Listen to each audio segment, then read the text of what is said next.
आप colonel Sophia की बात करते हैं तो कल तक जो मुसलमान महिलाओं को माल गनीमत यानी लूट का माल बता रहा था, शैतान बेअक्ल बेईमान बता रहा था, उससे पर्दा करवा रहा था, तलाक बोलकर घर से निकाल रहा था, हलाल करवा रहा था, एकाएक वो अब कर्नल सोफिया पर गर्व कर रहा है। इस नियोग की गंदी नस्ल को मैं इसकी औकात बता दूं, जिसको ये नहीं पता इसकी माँ ने किस किस के साथ नियोग करके इस नियोग पुत्र को पैदा किया। मनुस्मृति के श्लोक 9.14 और 15 में कहा गया है, स्त्रियां स्वभाव से ही वफादार नहीं होती हैं, अर्थात इन पर भरोसा नहीं करना चाहिए। इनकी नजरों में लड़कियों पर भरोसा मत करो। तुम्हारी बहन हो, बेटी हो, बहू हो, माँ हो, इन पर कभी भरोसा नहीं करना चाहिए। इसलिए तो इनके यहाँ पर लड़कियों से अग्नि परीक्षा ली गई है। और आगे सुन, मनुस्मृति के श्लोक 9.2 में कहा गया है कि स्त्रियों को कभी आजादी मत दो, और यही बात है मनुस्मृति के 9.3 में कहा कि लड़कियों को बचपन में पिता के और जवानी में पति के और बुढ़ापे में अपने बेटों के अधीन रहना चाहिए। इन्हें कभी भी आजादी मत दो, इन्हें स्वतंत्रता के ये योग्य ही नहीं है।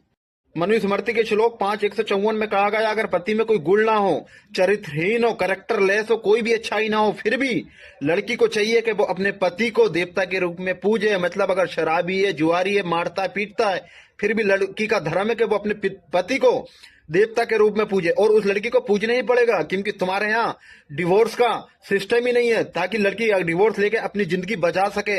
ये तुम्हारी खूबसूरती है। ऋग्वेद के श्लोक 8.33.17 में कहा गया, इंद्र ने कि स्त्रियों का मन अस्थिर होता है और ये बुद्धिमान नहीं होती। मतलब जाहिल बता दिया गया। इतनी घटिया सोच है तुम्हारी स्त्रियों को लेकर। भगवत गीता के अध्याय 9 श्लोक 32 में कहा गया है, जो लोग पाप योनि से जन्म लेते हैं, कौन? स्त्री, शूद्र, वैश्य, अगर वो श्री कृष्ण जी की भक्ति करेंगे तो परम गति को प्राप्त हो जाएंगे।